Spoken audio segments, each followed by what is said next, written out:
All right.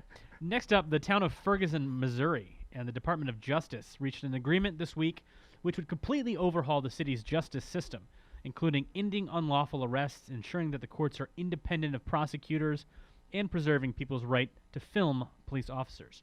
For the four people who don't recall, Ferguson came under a national spotlight over the past couple of years after Michael Brown, an unarmed teenager, was shot and killed by a white police officer. This agreement, known as a consent decree, would spare the town of having to spend years in an expensive court fight.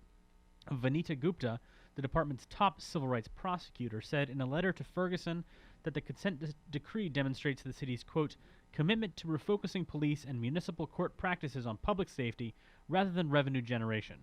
This is the unspoken, until now, crime against our inner cities and our primarily African-American cities and many other lower-income areas as well, that they're milked for revenue, that tickets are written for everything, for walking in the street, for riding your bicycle in the wrong place, for what have you. They're milked for revenue in every possible way, and rather than tax well-to-do folks who should more appropriately bear the burdens of financing the government. So it's great that there's a step to reverse that. And by the way, I would also add that there's a through line between Flint and Ferguson, and that through line, once again, the other one of the many appalling things about the Flint story, people are being still charged for the water, the toxic water flowing through their pipes. They're still insisting on charging people for that in the city of Flint, Michigan, just as they have been bilking the people of Ferguson. And of course,